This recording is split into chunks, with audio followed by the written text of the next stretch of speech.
hybrid working models, allowing office people to work from wherever they need to work, right, is really important. If they don't need to be in the office and can still get their job done, how do you balance that with still knowing sometimes we need to be together. We need to have time together, but it's not necessary. Which means the frontline officers. Yeah.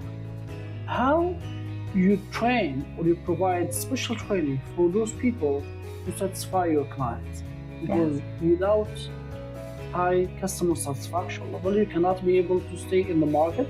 Correct. Or be more competitive.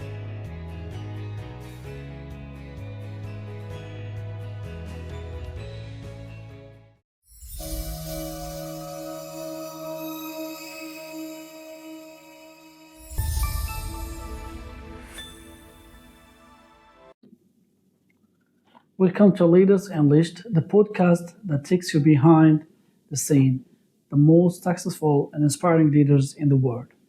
Today we have a special guest from the United States. Lauren, could you please just introduce yourself? Absolutely. Okay. Yeah, so my name is Lauren KRAEMER. I'm currently the Vice President of Operational Innovation at Hissho Sushi. I've been with Hissho now about 5 years. And prior to my work at Hissho, I worked for a bun and bakery manufacturing company in the U.S. They made the buns and the English muffins for McDonald's. They had 5 different manufacturing bakeries. And at that organization, I did HR. So I was in charge of HR for their bakeries. Prior to that, I spent 7 years with Krispy Kreme Donuts. I started there as a manager trainee right out of college, out of university, working in the retail space, running the drive-through, and then worked my way up to operation services for their international department. So when I left Krispy Kreme, I was working in their international department and was able to help open Krispy Kreme in 8 countries across the world. And prior to that, I went to university. So in university, I went to High Point University here in the U.S. in High Point, North Carolina. I studied recreation training and fitness, which does not really lend itself or does not really, usually somebody that studies that doesn't typically go into food service or food. But I started my career in food and have continued it throughout different kinds of food in the U.S. So from franchising domestically, internationally, as well as manufacturing. So had quite a career throughout that. It's been about, 15 years now that I've been working in the food industry. But I started just as a restaurant manager, right out of college, needed a job. And I was determined that no matter what I got into, I was going to work my way up. And so I can start at the bottom. That's okay, because I always knew that I would work really hard to get to where I wanted to be ultimately, which I do believe I have the best job in the world today. I work with a really amazing team for a really amazing organization. Hissho is the second largest sushi company in the United States. We have over 2,300 locations. Right. And so we operate as a franchise model and give the opportunity to anyone in the U.S. to become their own business owner and to have their own business within a grocery store, college, university, or other type of organization that might need sushi. Great. My question is, what about, that in America, it is a huge market in the food industry. So there is a lot of challenges. And regarding to those challenges, also, we see that around the world, most of the American brands for food are famous in any area of the world. How you can explain me why the American brands, the success, especially in the food industry?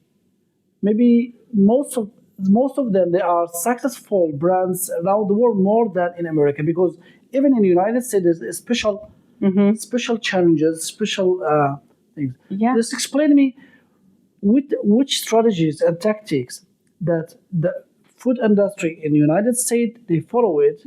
Just so how does that happen, right? To be successful in other areas around the world. Yeah. So my experience specifically has been with Krispy Kreme as it relates to international, right? And so at the time, Krispy Kreme was in 20 countries. By the time I left, I think we were in about 28 different countries. So what I learned very quickly was, as I traveled to different countries and different continents, was that you're right. American brands are everywhere, right? I opened a Krispy Kreme right by Red Square in Russia, right? Like, who would have thought that right by the Kremlin on Red Square is going to be a Krispy Kreme? And so in my mind, I'm thinking, why are they putting American brands in these historic places? And I think what American food and beverage has done, especially in the fast food world, they've created branding and marketing that is so appealing to consumers, right? They've put their branding into pop culture, into the zeitgeist of what's going on. It's in movies, it's in TV. And so when people internationally are seeing representations of America through movies, TV, TikTok, whatever that thing is, those brands have done a really good job integrating into that, becoming part of the culture that is America. And so they brought the brand to a lot of countries.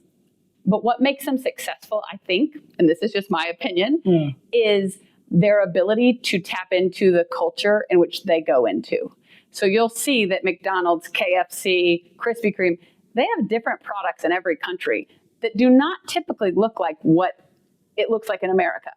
Personally, I think a lot of the times it's way better. Internationally, the food quality, it's so much better. The different taste profiles are more unique and flavorful. So when a food restaurant has been successful there, the branding is what's selling it, right? What it is, what it looks like, how it makes you feel. But the food itself does have to still meet the taste profiles in which those people are used to. So when we went to Asia with Krispy Kreme, we learned that really sweet glaze is too sweet. It's just too sweet, right? So we had to change the way we thought about the recipes for those products. The foundation's still there. The core product is still there. But it's just going to take on a different life that is going to be more appealing to someone who has a palate in Southeast Asia, right? That is when I think those brands have become really successful, is they get really good locations, they get really good branding, and their marketing teams come in to get as many people excited about it as possible. And then the way they continue that success is by innovating as they need to for the culture itself that they're operating within. Right. I think that the quality of the products, it's not enough to be success in the market. One of the most challenging things that we faced in the food industry or any business, it is people who meet your clients, which mean the frontline officers. Yeah. How you train or you provide special training for those people to satisfy your clients? Because without high customer satisfaction level, you cannot be able to stay in the market or be more competitive. Yeah, and I think that's in every industry, right? Whether it's food, whether it's retail, you could be a hotel, right? If your staff, the people that you employ that are interacting with your customers every day, are not doing it at a level that you would do it yourself, right, as the owner or the leader of the company, then you have problems, right? So I think if I think back to my first years in Krispy Kreme as a restaurant manager, right, I was managing hourly employees. So those people had graduated high school or whatever that may be, and they were looking for a job. And so they took this maybe as a summer job, right? Not something they're going to make a career, but I need them to care about it as much as they would care about if it was their career, right? I need them to care about the customers. And so how I did that personally was by showing them how much I cared about them, right? So how do I get to know those people on a level? Or if it's a really big organization, I might not know all 100 people that work there.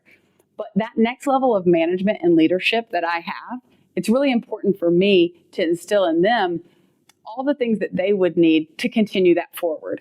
And so that's treating people with respect. That's getting to know them. For us in the US, something that I used to do is try to learn the schedule of people, like what they like to do. So if I had someone who I knew liked to go to church on Sunday mornings, right? We're open 7 days a week, 24 hours a day. But if I knew that one person really liked to go to church on Sunday mornings and somebody else really liked to go party on Saturday night, I will make sure that I schedule them in a way that allows them to do the thing they want to do, which sounds really simple, right? But as a manager, it takes more work.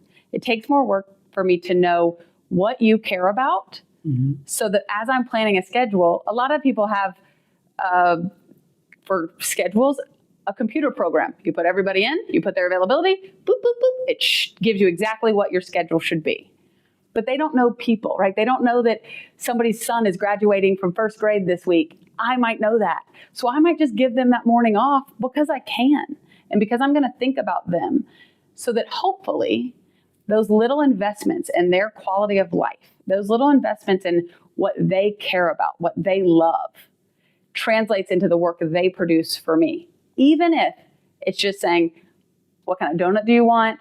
Have a great day. They're not doing, brain surgery. But they are making people feel either good or bad, or, some people come into Krispy Kreme, they came in looking for a treat, right? Sometimes that's because you're celebrating. Sometimes that's because you're really sad and you just need something to pick you up. You never know what they're coming in for.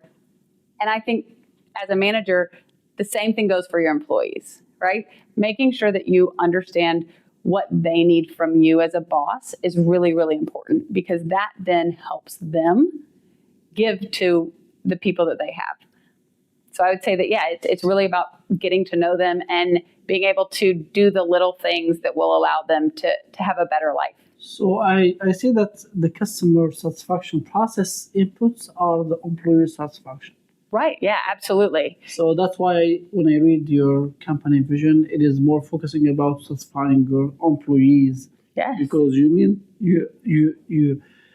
believe that if we satisfy our employees, we'll be able to translate it to our clients. Yeah, I think so. This is a challenge, but you can just explain especially your company vision statement, how it was. I think for today at Hissho, right, we're not necessarily international, but a lot of our employees are international. So a lot of our employees that work for us grew up not in the U.S., right? English is their second language, or they weren't formally educated here in a lot of ways.